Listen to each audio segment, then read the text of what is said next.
ladies and gentlemen.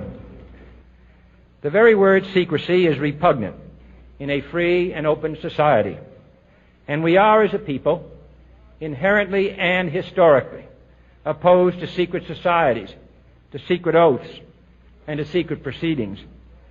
We decided long ago that the dangers of excessive and unwarranted concealment of pertinent facts far outweighed the dangers which are cited to justify it. Even today, there is little value in opposing the threat of a closed society by imitating its arbitrary restrictions.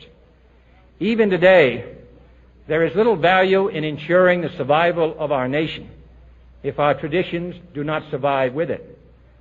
And there is very grave danger that an announced need for increased security will be seized upon by those anxious to expand its meaning to the very limits of official censorship and concealment. That I do not intend to permit to the extent that it's in my control.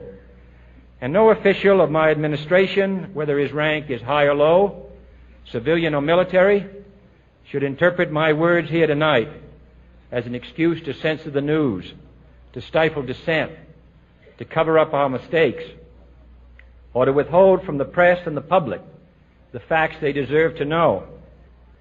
For we are opposed around the world by a monolithic and ruthless conspiracy that relies primarily on covert means for expanding its sphere of influence, on infiltration instead of invasion, on subversion instead of elections, on intimidation instead of free choice, on guerrillas by night instead of armies by day.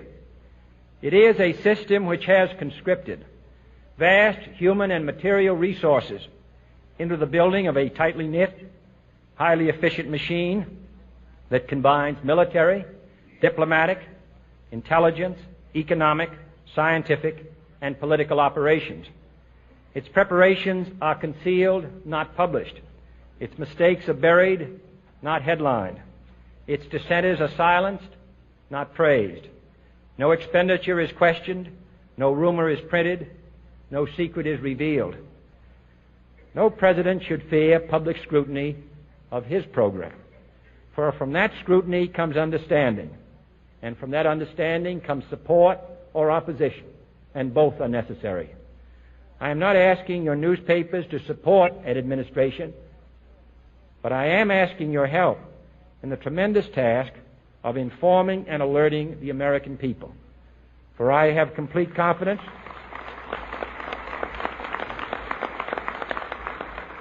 in the response and dedication of our citizens whenever they are fully informed. I not only could not stifle controversy among your readers, I welcome it.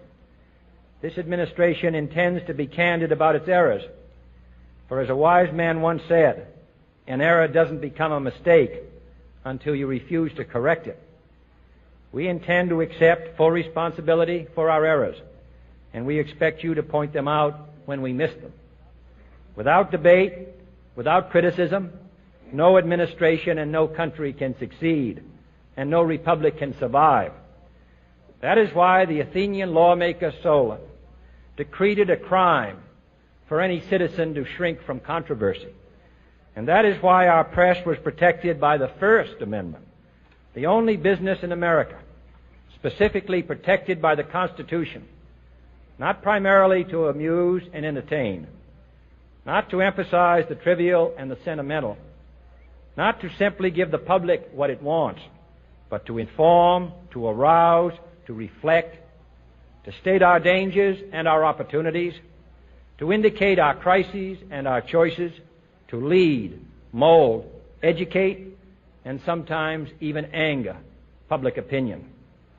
This means greater coverage and analysis of international news, for it is no longer far away and foreign, but close at hand and local.